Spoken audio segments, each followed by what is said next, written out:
നമസ്കാരം. പുതിയ വീഡിയോയിലേക്ക് സ്വാഗതം. നല്ല മഴയാണ് പുറത്ത്. വളരെ സുപ്രധാനമായ ഒരു വാർത്ത പങ്കുവയ്ക്കാനാണ് ഈ വീഡിയോ. ഇറാനിലേക്ക് ഇസ്രായേലിൻ്റെ റൈസിംഗ് ലയൺ ഉയർന്നിരിക്കുന്നു. റൈസിംഗ് ലയൺ എന്ന് പറയുന്ന ഒരു ഓപ്പറേഷനാണ് ഇസ്രായേൽ ഇന്ന് പുലർച്ചെ ഇറാനിലെ ടെഹ്റാനിൽ നടത്തിയിരിക്കുന്നത്. കഴിഞ്ഞ ദിവസങ്ങളിൽ നമ്മൾ വളരെയേറെ ശ്രദ്ധിച്ചൊരു വാർത്തയായിരുന്നു. അമേരിക്കൻ പ്രസിഡന്റ് ഡൊണാൾഡ് ട്രംപ് വളരെ മുന്നറിയിപ്പ് നൽകിയിരുന്നു. മിഡിൽ ഈസ്റ്റിലും അതോടൊപ്പം തന്നെ അമേരിക്കൻ പൗരന്മാർക്കും ഇസ്രായേലിലും ഇറാനിലൊക്കെ ഉള്ള ആളുകൾക്ക് മുന്നറിയിപ്പ് നൽകിയിരുന്നു. ഏത് നിമിഷവും ഇസ്രായേൽ ഇറാനെ ആക്രമിക്കാൻ പദ്ധതിയുണ്ടെന്ന്. അതിപ്പോൾ നടന്നിരിക്കുന്നു. ഇസ്രായേലിന്റെ റൈസിംഗ് ലയൺ ഇറാനിൽ നടന്നിരിക്കുന്നു. ഓപ്പറേഷൻ റൈസിംഗ് ലയണിനെ കുറിച്ച് ഇസ്രായേൽ പ്രധാനമന്ത്രി ബെഞ്ചമിൻ നെതന്യാഹു പറഞ്ഞ വാക്കുകൾ നമുക്ക് കേൾക്കാം.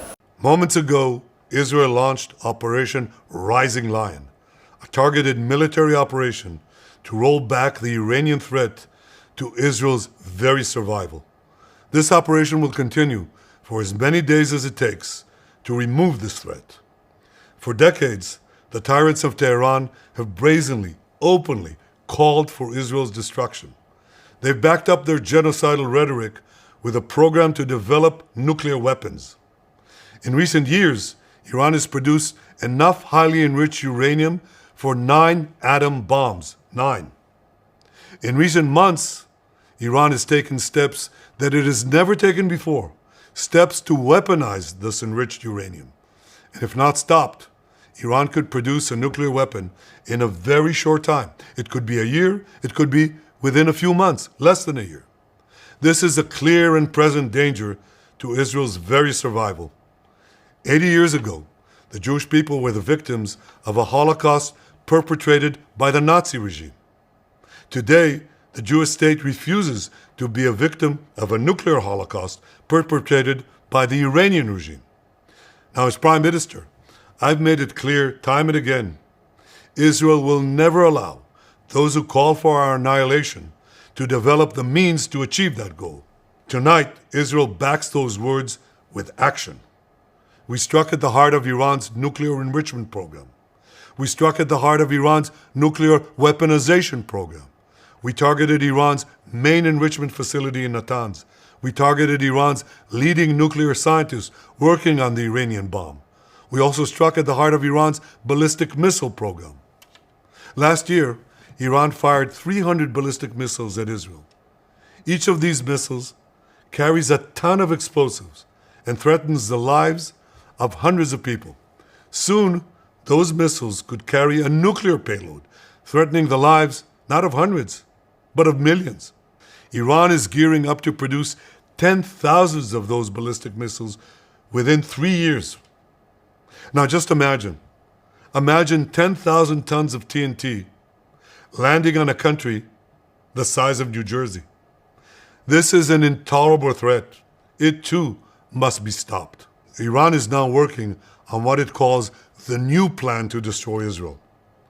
You see, the old plan failed. Iran and its proxies try to encircle Israel with a ring of fire and to attack us with the horrible attack of October 7th. But the people of Israel, the soldiers of Israel, rose like lions to defend our country. We crushed Hamas, we devastated Hezbollah, we hit Iranian proxies in Syria and Yemen. And when Iran directly attacked us twice last year, we struck back inside Iran itself. Yet in defending ourselves, we also defend others. We defend our Arab neighbors. They too have suffered from Iran's campaign of chaos and carnage. Our actions against Iran's proxy Hezbollah led to the establishment of a new government in Lebanon and the collapse of Assad's murderous regime in Syria. The peoples of those two countries now have a chance for a different future, a better future. So too do the brave people of Iran, and I have a message for them. Our fight is not with you. Our fight is with the brutal dictatorship that has oppressed you for 46 years. I believe that the day of your liberation is near. And when that happens, the great friendship between our two ancient peoples will flourish once again. I want to assure the civilized world, we will not let the world's most dangerous regime get the world's most dangerous weapons. And Iran plans to give those weapons, nuclear weapons, to its terrorist proxies. That would make the nightmare of nuclear terrorism all too real. The increasing range of Iran's ballistic missiles would bring that nuclear nightmare to the cities of Europe and eventually to America. Remember, Iran calls Israel the small Satan. It calls America the great Satan. And this is why for decades it's led millions in the chants of death to Israel and death to America. Today, Israel is responding to those genocidal calls with action and with a call of our own. Long live Israel and long live America. Our action will help make the world a much safer place. I want to thank President Trump for his leadership in confronting Iran's nuclear weapons program. He has made clear time and again that Iran cannot have a nuclear enrichment program. Today, it is clear that Iran is just buying for time. It refuses to agree to this basic requirement of peaceful nations. That is why we have no choice but to act, and act now. The hardest decision any leader has to make is to thwart a danger before it is fully materialized. Nearly a century ago, facing the Nazis, a generation of leaders failed to act in time. They were paralyzed by the horrors of World War I. They were determined to avoid war at all costs, and they got the worst war ever. They adopted a policy of appeasement. They closed their eyes and ears to all the warning signs. That failure to act resulted in World War II, the deadliest war in history.